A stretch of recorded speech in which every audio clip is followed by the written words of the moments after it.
Hi, welcome back to the Life Liberated channel, where we explore how to live with more freedom and more ease in our lives. Today, we're tackling something which we all need, which is finding peace in the middle of chaos. And it can feel impossible sometimes, right? But I'm going to share a simple tool that you can use wherever you like, whenever it feels like things are becoming a little bit overwhelming. And it's called the POW Technique. It's an acronym which actually stands for pause, observe, and wisdom. And it is a very simple process to help us reset when everything feels like it's kind of spiraling out of control. So, do you want to come with me as I break it down? Now, let's be honest with each other. Suffering is inevitable. No matter how much we try to avoid it, we must first admit that chaos is going to happen. Whether it's work deadlines, family drama, or just the endless stream of distractions and to-do lists, it's easy to feel like we're being pulled in 1,000 different directions. So, how on earth can we find peace when everything seems to demand our attention and demand it right now? Well, this is where POW comes in, and it's an acronym and a technique I've developed pulling on many different practices from Buddhism and yogic philosophy. And really, it comes down to this really simple process, which is what I'm going to share with you today. Now, when we're experiencing chaos or suffering, when we are living in fear or with things that we don't want to be happening, we are usually in fight or flight mode. We're usually in the sympathetic nervous system, reacting, not thinking. So this is where we must pause, and it means exactly as it sounds. It means stop, take a breath, and create a moment of stillness, even if it's just for a few seconds. And what this does is it interrupts the automatic responses, the habitual patterns of the mind, and it gives us a chance to reset.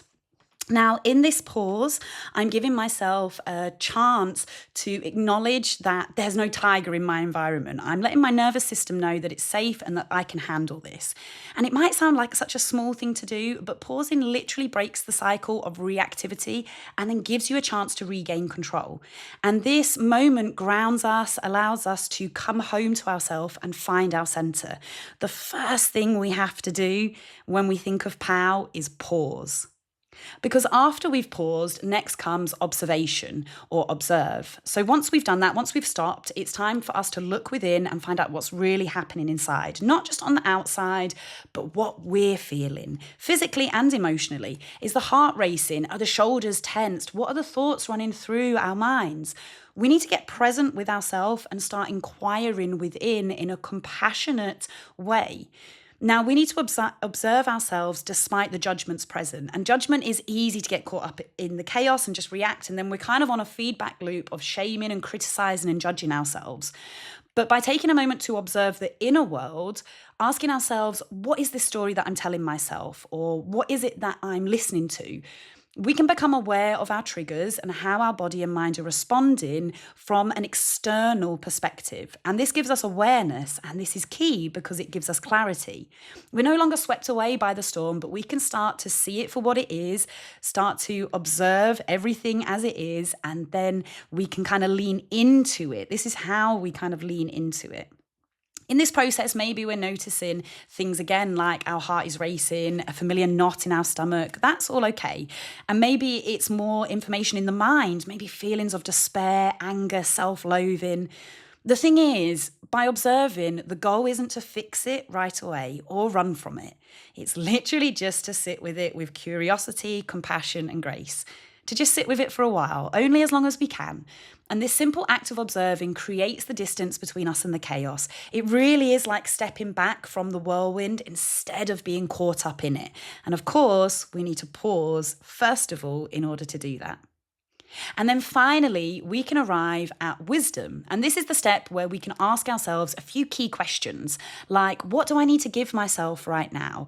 Is the opposite of what I know also true? How can I choose love over fear? Am I being triggered right now? And all of this means that we're not reacting out of habit or stress. It means that we actually get to choose our response with the beautiful gift of free will. Now that we've paused and observed, we can choose a wise response from a place of calm, and that's where real peace comes in. Wisdom is within us all, and it's our highest self, our truest self, our fullest self. It's the part of us that knows how to respond to life with grace, even in chaos. Our truest self loves others and has compassion for others, and loves ourselves and has compassion for ourselves. It sees connection and unity with love, grace, and compassion, and it has nothing to prove and nothing to gain.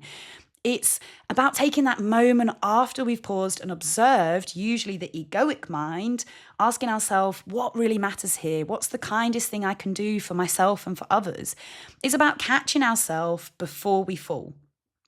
POW gives us the ability to build resilience, compassion, and grace for ourselves and the world around us as well, as we gently start to explore our inner landscape and find safety within, beneath the grips of the egoic mind, which will always shout the loudest, which is important why we pause and observe so we can hear the quieter voice within.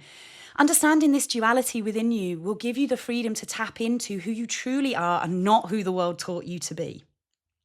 When you act from wisdom, you're not controlled by stress or urgency or even your past experiences. You're coming from a place of grounded clarity. And it's in these moments that true peace can begin to emerge, even in the middle of chaos and suffering.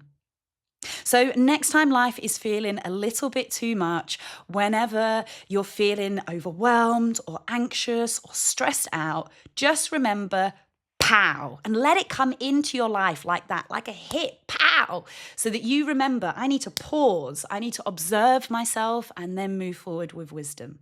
Pause to break the cycle, observe to understand what's really going on and tap into your inner wisdom so that you can choose how to respond.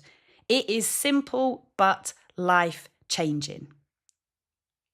Peace isn't about us waiting for life to calm down. It's about us choosing to create calm within ourselves despite what's happening around us. And that looks like honoring ourselves, being kind and understanding ourselves, allowing ourselves to be human, a beautiful mix of organized chaos that need to be nothing more, worthy of love and compassion, just like everyone else. So hopefully the POW technique will help you interrupt those negative thought patterns, those habitual patterns of the mind, and help you start learning how to love yourself and others. Thank you so much for joining me today. If you found this helpful, make sure that you hit like, subscribe, and share with someone who might need this reminder. Remember that peace doesn't come from escaping the chaos. It comes from learning how to be calm with it, leaning into ourselves. So take a breath, use your power with the power of POW, and find liberation.